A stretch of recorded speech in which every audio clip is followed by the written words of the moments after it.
Okay. Put yourself in your college shoes. Did you believe that when you met Liang that you were soulmates? When I met the one who I'm married to, or do I believe soulmate? It was No, when you met Liang, did you think that you were soulmates?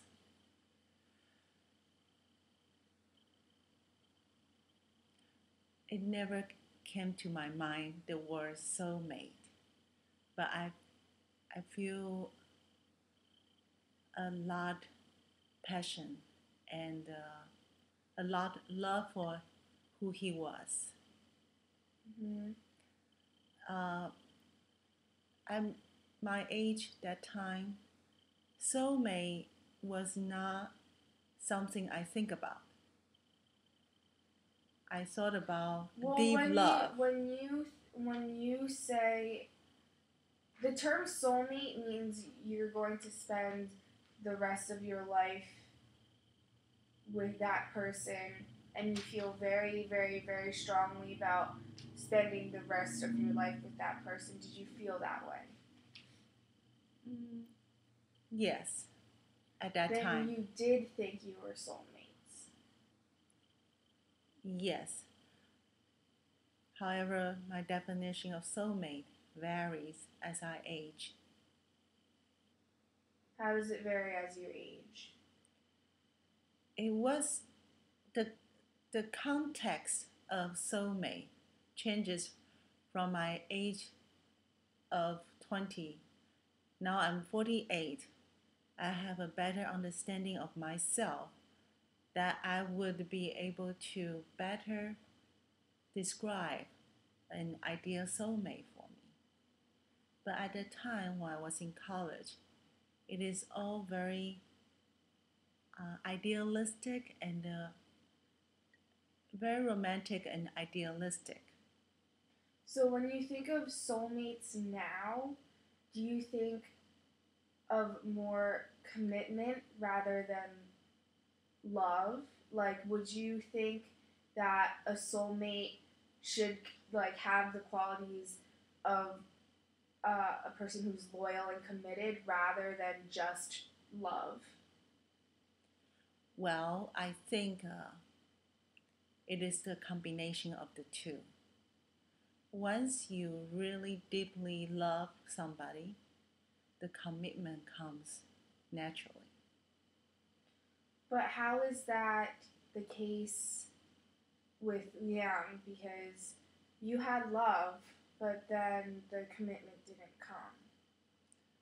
We did have commitment, but then we grew differently.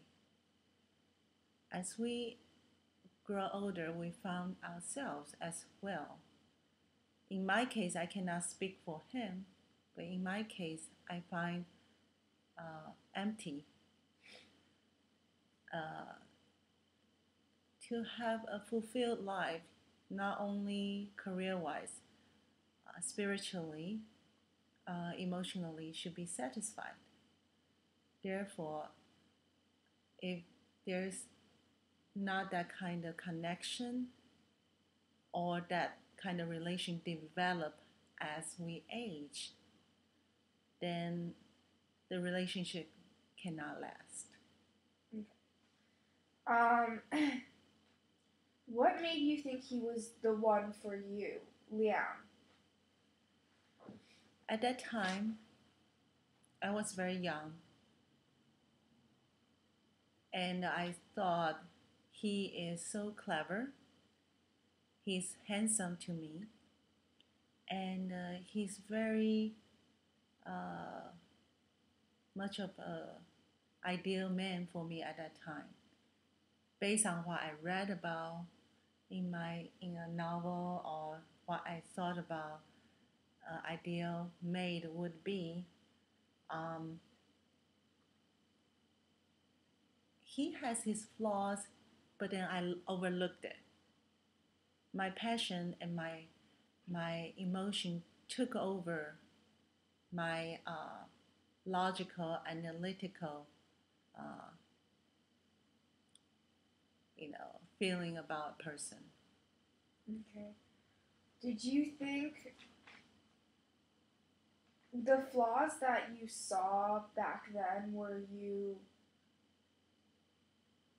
you aware of them but just chose to like push them aside, and then further on in your marriage did you find them overbearing? That's exactly what happened. That's exactly happened when I know that there's a way that I would not feel comfortable with uh, in terms of personality, but I overlook that because I feel that that's not gonna be a big problem.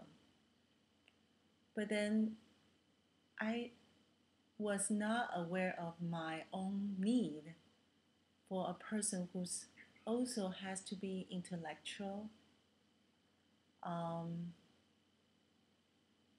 Therefore, as we going went further along in our relationship, there's it's just so becoming more intolerant. I'm not perfect, but I, I feel that my life is not as meaningful as I want it to be. And a partner is so important in a person's life. That person should be making your journey more enjoyable. Nobody's perfect, but there's something richness in a relationship that I was looking for, which was not there. It's not material. It's something really So you wanted something more deep? exactly deep connection, the way of enjoyment that can be shared. Okay. What made you realize that you were